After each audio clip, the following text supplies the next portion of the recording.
Le sujet d'aujourd'hui est la compulsion d'aider et de servir à autrui. Première question. La psy-ESO a, je crois, une vision du désir d'aider ou de servir les autres très différente de celle couramment admise. Tu pourrais nous en parler un peu?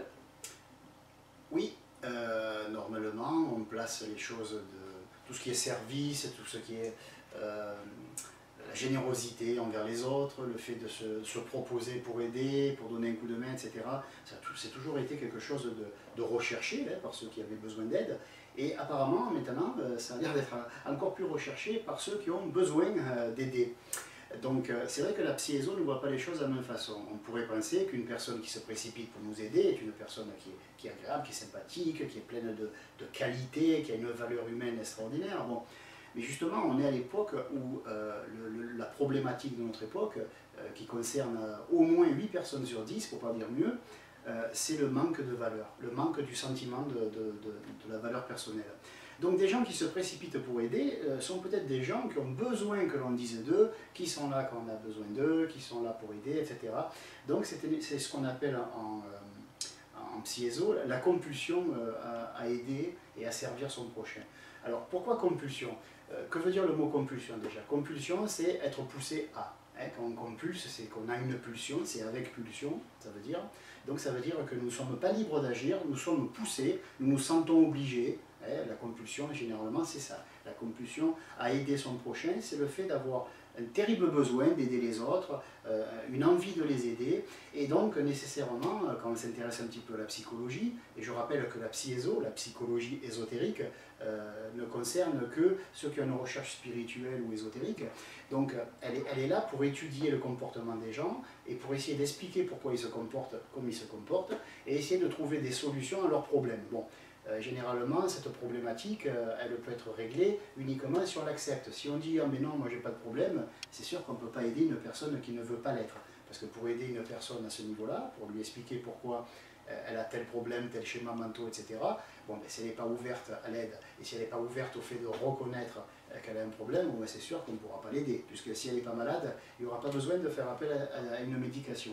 Voilà. Donc cette compulsion d'aide à autrui, c'est vrai, est très forte actuellement. On voit de plus en plus de gens qui veulent servir leur prochain, qui veulent aider, qui veulent... Alors, je sais pas moi, on le voit parce qu'on est sur Facebook, comme beaucoup d'entre nous, on voit beaucoup de gens qui œuvrent gratuitement, qui se proposent, si vous avez besoin de quelque chose, etc.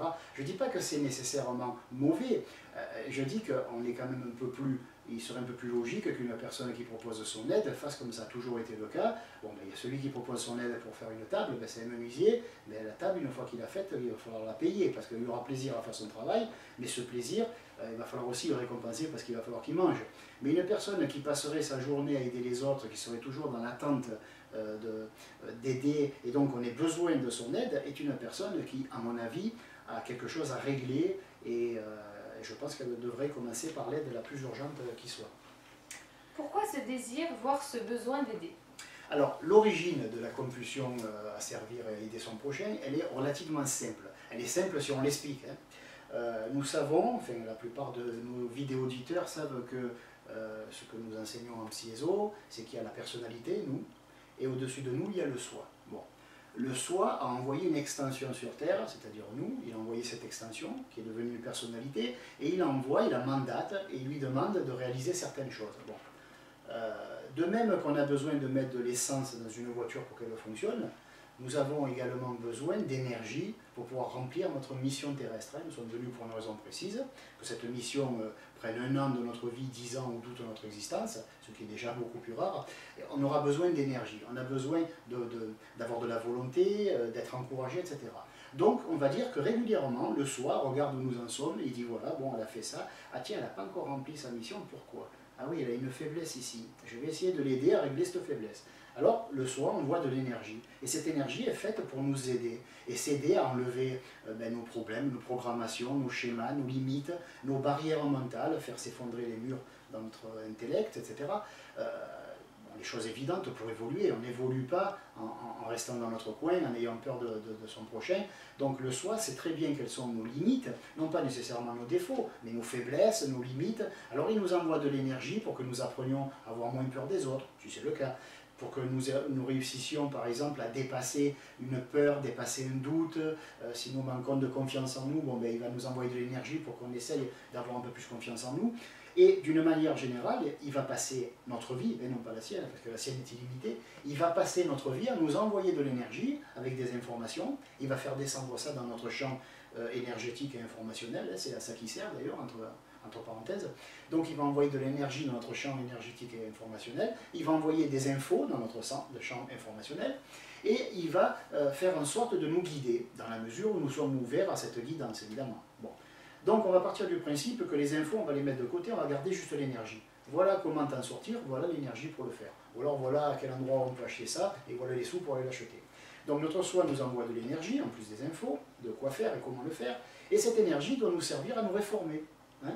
Donc, comme on dit en PSIESO, un PRP, hein, un processus de réforme psychologique. Donc cette énergie que nous recevons, elle est là, elle stagne, elle est dans notre corps psychique, et bien sûr, ben, elle pousse. Hein. C'est comme quand on a envie d'aller faire popo, hein, comme on dit, ça pousse, et si on n'y va pas de suite, ben, on risque d'être embêté. Donc à un moment donné, il va falloir qu'on se débarrasse de cette pulsion.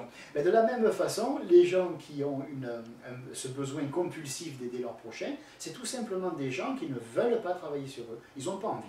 Soit qu'ils n'ont pas envie de regarder à l'intérieur d'eux parce qu'ils ont peur de ce qu'ils vont trouver, hein, 8 fois sur 10, soit par exemple ils ont déjà regardé mais ils savent très bien qu'il n'y a vraiment pas de quoi se réjouir, donc ils n'ont pas envie d'y retourner. D'une manière ou d'une autre, il y a mille et une façons de refuser cette aide du soi, mais en attendant, il y a une chose qu'on ne peut pas faire. Si on peut mettre de côté les infos, comme une feuille marquée, on peut la mettre dans un tiroir, ben on ne peut pas mettre de côté l'énergie, parce que l'énergie, elle va tourner en nous. C'est un petit peu quand les surrénales, elles envoient l'adrénaline, et à un moment donné, il va falloir qu'on remue, on va avoir la jambe qui bouge, on va être excité, énervé, on va être stressé, parce qu'on n'a pas dépensé l'énergie qui aurait dû nous servir à nous enfuir, à combattre un ennemi, etc. Voilà. Donc, cette énergie que nous envoie le soi pour aider, nous allons la prostituer quelque part, et nous allons demander à quelqu'un, est-ce que tu veux que je t'aide, que je te conseille? Et toutes les infos que le soi nous a envoyées, nous allons les donner aux autres.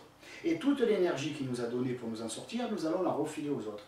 D'où l'expression que les gens qui essayent de donner des conseils, il faudrait mieux de mettre en pratique. Mais c'est vrai, et ça sera de plus en plus ça sur Terre, et surtout en France, parce que de plus en plus les gens se ferment, de moins en moins ils ont envie de se réformer, parce qu'ils ont très peur de regarder ce qu'ils ont à l'intérieur d'eux, et de toute façon, pour nettoyer une malle, il faut l'ouvrir hein, au préalable.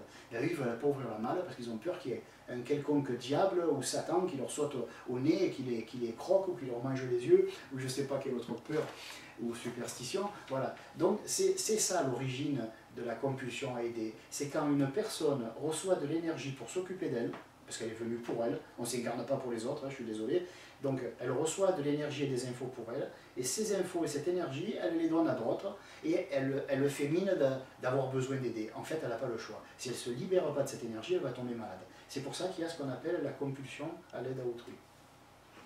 Comment savoir si cette volonté d'aider est saine et honnête, que la personne n'est pas en train de compulser?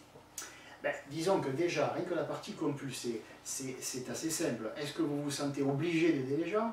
Comment vous réagissez quand vous demandez de l'aide, quand vous offrez votre aide aux gens et que ces gens la refusent? Est-ce que vous insistez lourdement? Est-ce que vous êtes de ces boulets qui savent dès qu'on n'arrive plus à se décrocher et qui veulent à tout prix aider ou donner quelque chose, ou faire quelque chose? Voilà. Si vous insistez lourdement pour aider alors qu'on vous dit non poliment une première fois, déjà c'est de la compulsion. Ensuite, est-ce que vous êtes bien honnête et sain?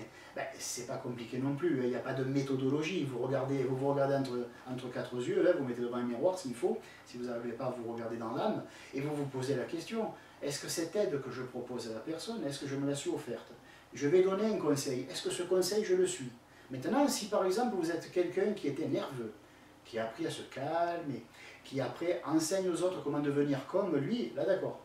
Mais si vous êtes une personne hyper nerveuse, que vous êtes excité comme une puce, que vous faites des bons, et que vous proposez aux autres de les aider à se détendre, là, premièrement, vous allez passer pour des rigolos, et deuxièmement, ben, vous ne serez pas honnête envers vous-même. Inutile de dire si vous serez honnête envers les autres. Voilà. Donc, c'est assez facile. La compulsion, c'est « je suis poussé à ». Vous sentez-vous poussé à aider. Et deuxièmement, est-ce que ce que vous proposez comme aide aux autres, est-ce que vous l'êtes appliqué à vous-même? Voilà, c'est pas bien compliqué. Hein. Que pourrais-tu conseiller à celles et ceux qui se sentent poussés à aider gratuitement, à servir les autres, à être toujours volontaires pour rendre service? Eh bien déjà, je leur demanderai, enfin il faut ce qu'ils veulent, hein, mais je leur proposerai de faire un break, de se convoquer d'urgence, hein, de faire une réunion extraordinaire avec eux et eux-mêmes, et de se poser la question, est-ce que je suis vraiment sain et honnête dans mon comportement? Est-ce que vraiment ce que je propose aux autres, ce que je prêche aux autres, est-ce que je l'applique à moi-même? Est-ce que je le mets en pratique? Même si je ne veux pas enseigner les autres, si j'ai besoin de les aider, ou si je ressens ce plaisir, on va dire, allez, de les aider, est-ce que j'ai plaisir à m'aider moi-même? Ou est-ce que je me fuis? Parce que finalement, l'aide à autrui, est-ce que ce n'est pas une fuite à soi? Voilà, c'est tout pour le sujet. Si vous aussi vous avez des questions, vous pouvez nous les envoyer à l'adresse qui s'affiche en bas de l'écran. Merci, à bientôt.